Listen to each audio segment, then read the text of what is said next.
Olá, você é uma pessoa de confiança? Você se considera uma pessoa de confiança? Você conhece pessoas que muito provavelmente não trairiam a confiança de alguém ou provavelmente não quebrariam a sua palavra? Como que você sabe? Como que você sabe que uma pessoa é de confiança e como que você sabe que você mesmo é uma pessoa de confiança? Será que para isso basta querer? Ou será que basta a pessoa achar que é assim e pronto? Vamos reflexionar um pouquinho?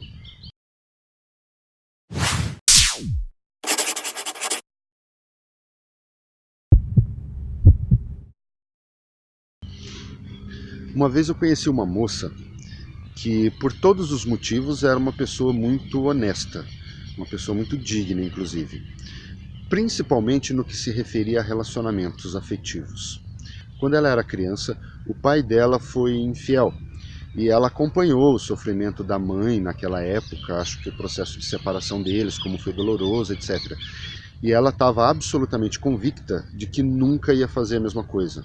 Essa questão de fidelidade conjugal estava muito presente na mente dela, era algo muito forte, muito marcante na vida dela. Ela viu o quão mal fez para a mãe dela essa atitude do pai e da sua ou das suas amantes, não me recordo muito bem. Então ela tinha certeza e estava decidida de que nunca ia se prestar esse papel de ser uma amante, além da sua índole natural de ser uma pessoa honesta. E ela tinha muita confiança nessa característica dela mesma. Eu convivi com essa moça durante alguns anos, mas houve um período da vida dela que ela claramente não estava muito bem. Depois de bastante tempo, eu diria meses mesmo, ela me contou. Ela estava apaixonada e estava namorando um homem casado. Pior ainda, a esposa desse cara estava doente.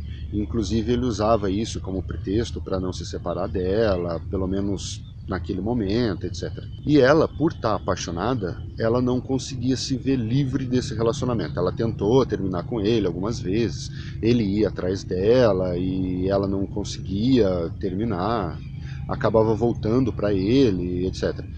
E isso deixou ela em conflito. Quando ela veio conversar comigo, ela estava meio deprimida, ou talvez até bastante deprimida.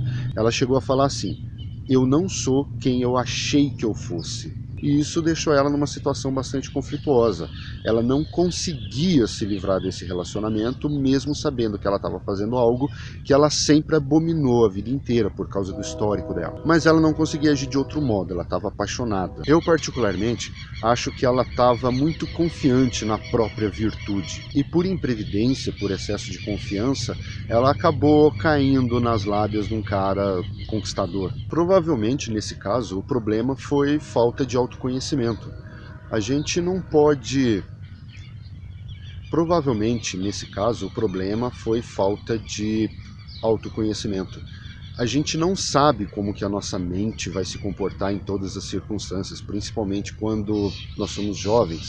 Nós realmente não sabemos o impacto que as coisas e todo tipo de circunstância pode ter no nosso comportamento. Talvez seja necessário basear nossa autoconfiança menos na crença daquilo que a gente é e mais no conhecimento das nossas limitações, das nossas fraquezas e no desenvolvimento de estratégias para, vamos chamar de autogerenciamento.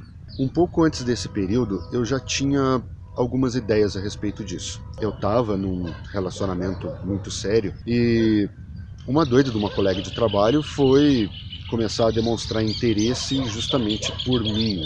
E uma vez aconteceu uma circunstância em que eu fui almoçar um pouco mais tarde no refeitório da empresa e eu fiquei numa sala menor e fechada e sozinho. E ela apareceu por lá para bater papo e fechou a porta da sala. E a conversa naturalmente girou em torno de relacionamentos e tal, e por algum motivo, não me lembro, isso já fazem acho que uns 20 anos, eu comentei que muito dificilmente eu iria trair a minha namorada na época. E ela, até de forma muito perspicaz, na minha opinião, disse que eu não poderia saber disso, eu não poderia ter essa certeza toda, porque eu não sabia como que eu ia me comportar em todas as circunstâncias. E eu lembro que na época eu concordei com ela, concordei muito, mas que a minha autoconfiança, até certo ponto, se baseava justamente no fato de que eu concordava com ela. Eu sabia que eu não sabia, então eu simplesmente ia procurar evitar todas as circunstâncias que pudessem me levar a ter um comportamento que eu não desejaria ter naquele momento. E aí eu dei um exemplo. Eu levantei, abri a porta, peguei o meu prato e me sentei um pouco mais longe dela. E aí eu comentei que eu tinha uma boa noção das minhas limitações e das minhas fraquezas e que eu estava disposto a lidar com isso. E, inclusive, eu fui testado duramente uma vez. Eu estava voltando para casa de ônibus e à noite, eu morava sozinho nessa época, e havia uma garota, muito atraente por sinal, que parece que não gostava muito da minha namorada, não ia com a cara dela. E muito provavelmente por causa disso, ela começou a se insinuar para mim. Nesse dia, o único lugar vago no ônibus era exatamente do meu lado. E ela entrou, me viu e foi lá e sentou do meu lado. E ela se sentou do meu lado, mas meio que virada para mim, cruzou as pernas, eu lembro que ela estava de saia, uma saia até um tanto quanto generosa, se virou para mim, inclinou o corpo para frente, ficou bem perto e começou a conversar. Ela havia saído à noite, iria se encontrar com a irmã, acabou se desencontrando dela. Ela pensou em sair sozinha, mas aí ficou irritada, resolveu voltar para casa. Ou seja, ninguém esperava ela em casa nesse horário. E aquela conversa com ela, tão próxima, e ela se insinuando, eu confesso que a sensação era que o meu sangue estava começando a ferver. Realmente, eu fiquei muito predisposto a fazer uma besteira naquele momento. Enfim, a circunstância foi ficando cada vez mais perigosa para o meu autocontrole. E o pior é que no meio do caminho tinha um motel e um ponto de ônibus, bem ali na frente. E a circunstância foi ficando tão alarmante, quase desesperadora, que eu me lembrei de uma crônica oriental que eu havia lido, tinha até escrito num caderno meu, que dizia que a melhor forma de não ter atitudes ou comportamentos inadequados em situações de conflito no geral era não estando lá. Quando eu lembrei disso, eu tomei uma atitude maluca, de louco, assim. A gente estava sentado nos fundos, eu simplesmente levantei, sem falar nada, sem me despedir, sem falar nada, e fui para frente do ônibus e larguei ela lá sozinha. Com certeza ela deve estar achando que eu tenho algum problema psiquiátrico até hoje. Só que eu sabia que se eu ficasse lá eu não ia resistir. Aí depois disso ficou mais do que evidente para mim que para se manter íntegro na sua palavra e na sua confiabilidade não basta querer, não basta achar que você é assim. É necessário conhecer as suas limitações, as suas fraquezas, as suas tendências e talvez desenvolver estratégias para lidar com elas, estratégias para lidar consigo mesmo. E aí eu comecei a desenvolver as minhas próprias estratégias. No primeiro caso que eu contei, da moça que se apaixonou, a convicção dela na sua própria virtude era sincera. Mas eu também conheci pessoas que tinham essa característica de se acreditarem honestas, virtuosas, etc., mas que me parecia ser uma coisa mais de ego, assim. Elas se sentiam bem sendo assim ou se acreditando assim. Elas se sentiam bem terem uma característica que, na opinião delas, as diferenciava da maioria das outras pessoas. Parece que massageava o ego, fazia bem pro ego delas e para a autoimagem.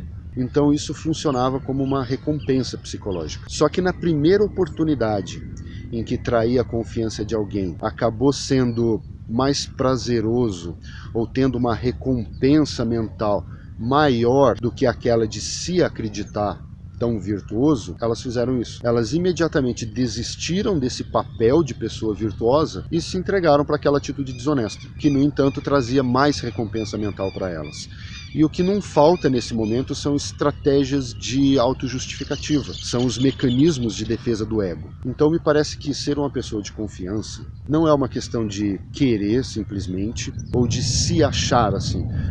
Para ser uma pessoa de confiança é necessário saber ser de confiança. Inclusive, ela costumava ser muito crítica das pessoas que traíam os seus relacionamentos. Isso em qualquer circunstância. Para ela, era uma coisa imperdoável. Sei lá, merecia morrer, independente das circunstâncias em que isso pudesse ter acontecido. Claro que depois disso, a postura dela em relação às pessoas que traem os seus relacionamentos mudou um pouco, né? Passou a ser um pouco mais criteriosa. Digamos que ela aprendeu a baixar um pouquinho mais a bola.